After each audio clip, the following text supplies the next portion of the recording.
thanks for joining us. Appreciate you, Ben. Just want to start off by thanking our coaches and our staff. Recruiting is a team effort, and anytime you have an opportunity to have a signing day like we had today, there's a lot of people that played a major role in getting us through the finish line, including professors here on campus that gave us their time on Fridays and our academic support people. So when you bring people on your campus and recruit them, there's so many people behind the scenes that play a role in helping us really sell the brand of Maryland, the University of Maryland. So many people to thank. Our recruiting staff did a great job in the building of putting together great itineraries and plans for how to close the deal. So, Scott Chadwick, Will Christopherson, Marcus Berry, and all of their staff all played a major role. Shelton Ely as well as Abir Chaudhry, Abby Gorun.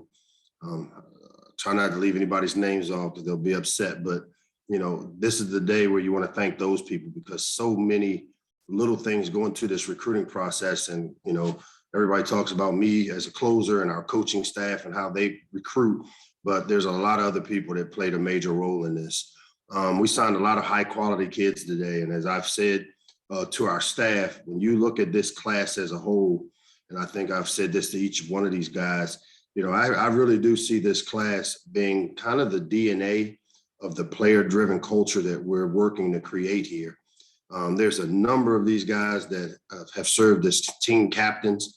Quite a few come from programs where they built their high school programs from the ground up, similar to what we're doing here at Maryland. And a lot of these guys, have shown tremendous leadership qualities. And, this class may not rank as high as maybe some of the other classes that we've had before, but I can tell you when it comes to character, leadership, the intangibles that it takes to create a player-driven culture, I feel really, really good about this class and each and one of these guys that make it up. We kept a lot of local talent home, which is our goal. The goal is to keep the right local talent here. We won't get them all, but we need to make sure we get the right ones. And I feel like we did just that as a staff. That's always a priority. I'm also excited that we have 9 guys enrolling early, mid-year enrollees, and 4 of the 9 are offensive linemen, which allow us to really replenish and add to that room, which to me is the maybe the last piece or the missing piece to us taking that gigantic step that we want to try to take this upcoming season.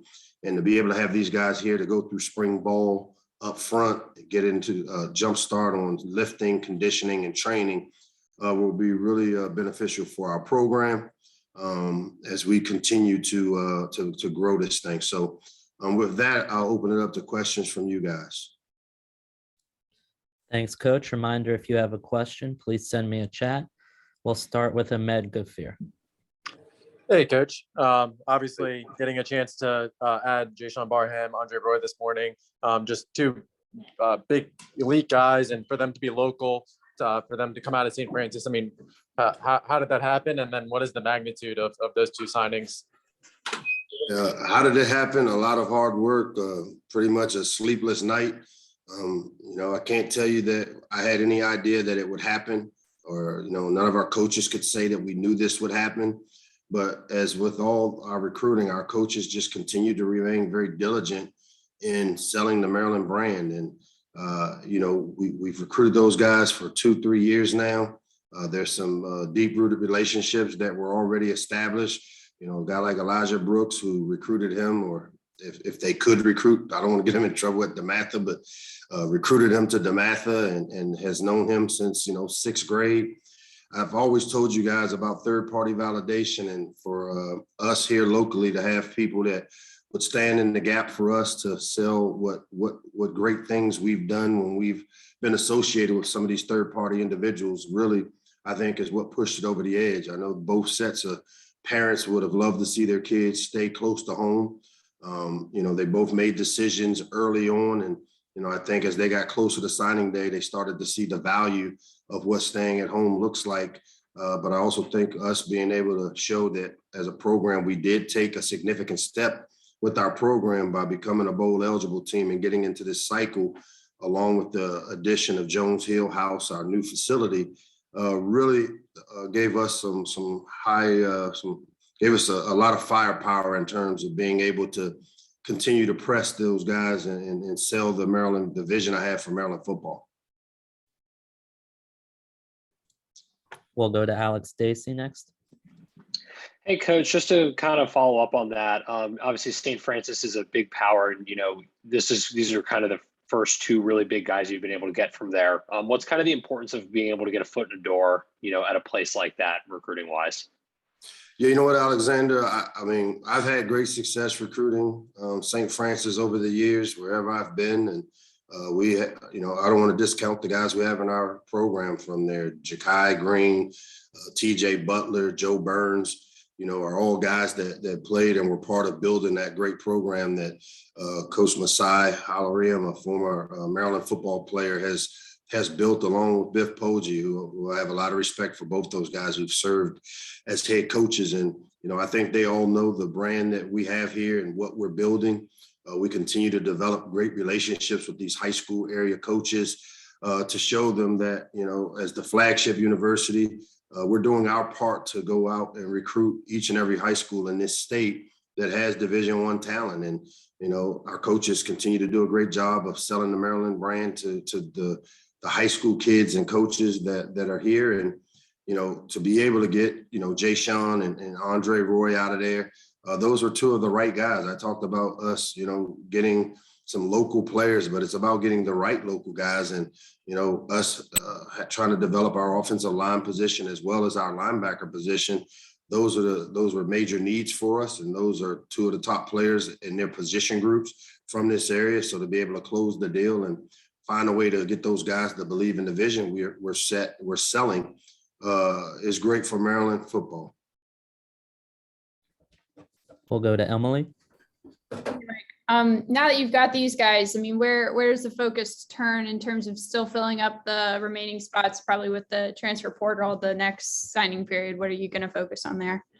Yeah, the good thing is these numbers are moving targets. Everybody likes to ask how many we have left, and we have kind of an idea, but there's a lot of moving parts with roster management is really, really important. And, as I said before, the transfer portal is a good thing for both players and coaches because of the immediate eligibility. I think you'll see 10% of your roster leave every year. Just like I've said before, you'll lose a couple of coaches every year.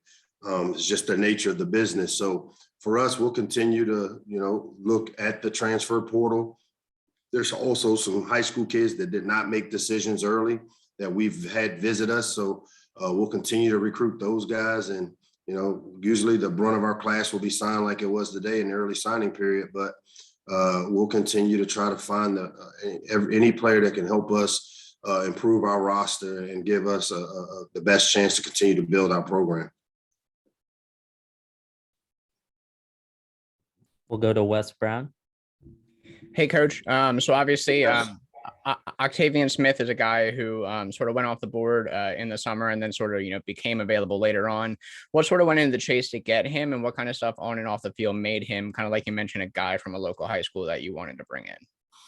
Yeah, his recruiting process was fairly unique in that, he in between, we were changing receiver coaches at the time. And, I think we offered him sometime in late March, early April. He ran a bunch of really fast times at the track meet. Some coaches at his high school, Coach Neesmith has always been a great supporter of myself and in Maryland football as one of the top high school programs in the country. The thing about Octavian's recruiting process is that he really, really put a lot of thought into it. I mean, he's a high academic kid that obviously looked at a bunch of the high academic institutions like the University of Maryland.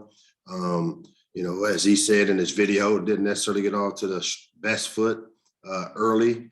He made a commitment there to Northwestern. And I think one of the things we continue to do is even when a kid commits to another program, we're very respectful of their commitment. We're not like a bugaboo group that are, we don't start attacking other schools and negative recruiting. That's not who we are.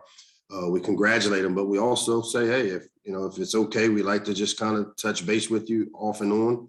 And that way, if something changes, we like to continue to recruit you. And I think that really worked well there for him, because when he made the decision to, decommit and open up his recruiting process, we've got a lot of people in that building that are huge Maryland fans and want to support us. And he came and gave us a look. I got a chance to get his mom on the phone and talk to his dad and all the people that are important to him in his life. And, he's one of those guys that's going to make the right decision. And, he put a lot of things down on paper. He knows what he was looking for.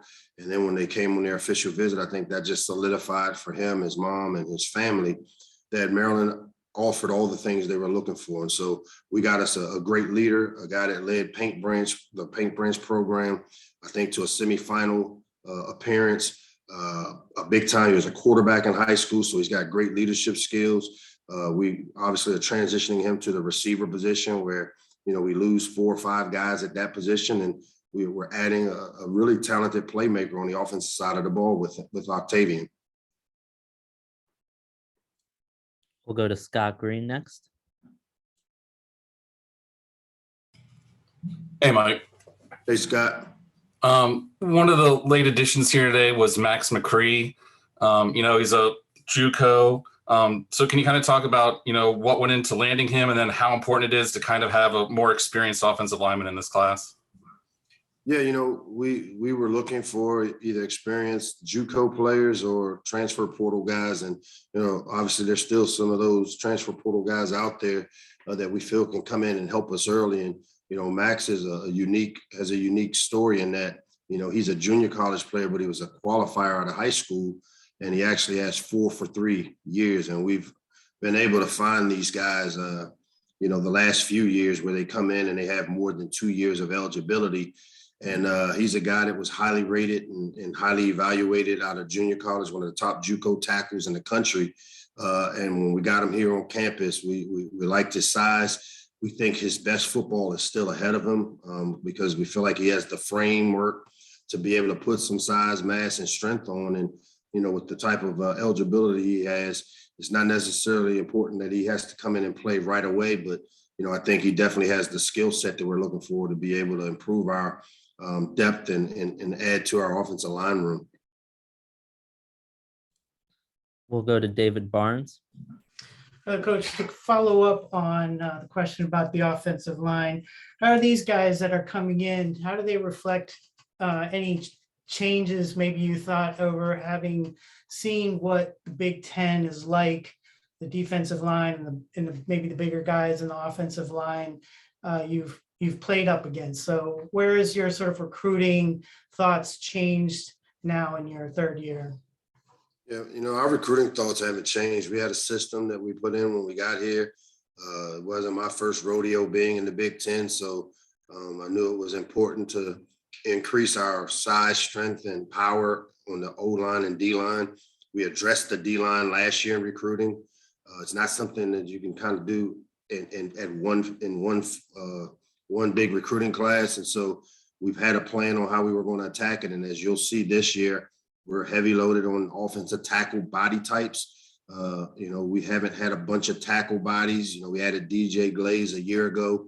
And some of the other tackles we took ended up being guards. So if anything, the premium was taking length as well as guys that had the size potential to add weight and strength and power and all these guys. I mean, when you look at Andre Roy, you look at Maximus McCray, you look at all these tackles bodies that we took, each and every one of those guys, Nonar from down there and Kendrick, both have good size, really broad frames, long arms, the things you look for in young linemen that I think, you'll have a chance to build on. Does anyone have anything else? All right. Thanks, Coach. All right, guys. Have a happy holidays if I don't see you. Thanks, everyone.